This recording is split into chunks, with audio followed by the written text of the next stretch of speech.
Watapigwa mpaka usikie uchungu, na wewe ndio ulikuja maombi mwenyewe.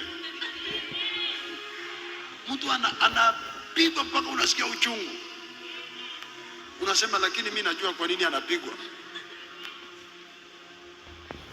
Unajua mimi wengine walinisumbua, wamepigwa mpaka na wahurumia. Yule mtu hana huruma, ni Pasasara. Ananiambianga wewe Mungu alikupa moyo mkubwa.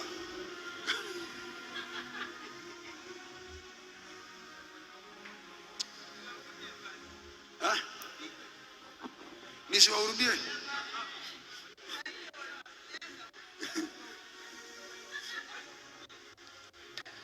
Mimi sikudanganyi. Huu mwezi wa 4 nitaomba Mungu hicho nifanyie akufanyie. Alivyonitetea akutetee. Alivyonishindania akushindanie. Alivyoniinua kimataifa akuinue kwa kiwango kingine. Mungu akupe pesa mpaka usemwe. Kwa nini usisemwe?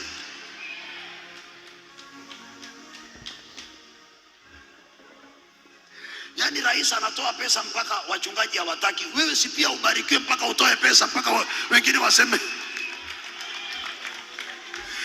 amen. Amen.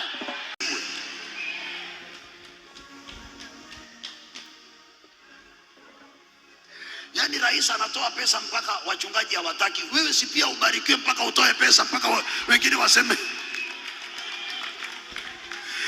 amen. Amen. Unajua pesa imetengenezewa yeyote anayetaka.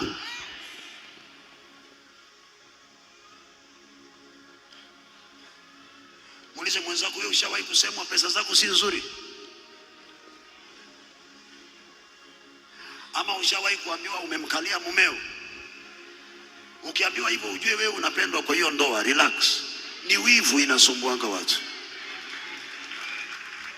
Huyo amekalia mume wake. Hapana, hakuna kitu umemkalia. Hapana. Ni kupendwa, unapendwa na wanafikiria utachezewa kama wao. Sana sana wenye maneno kama hayo ni mawifi na mashemeji. Sahi hao mawifi hawezi kupiga makofi, wako hapa.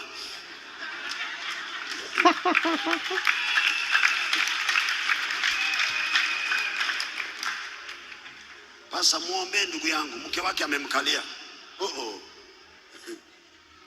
Nitamuombea amshindilie. Na mwanaume ataacha wazazi wake, aungane na mkewe na wawe mwili mmoja na roho moja. Ikiwa amemkalia inamaanisha kwanza hawaja kuwa mwili mmoja na roho moja. Aingie ndani yako, wewe uingie ndani ya. Na kile kilichounganishwa na Mungu kusiwe na mtu wa kutenganisha.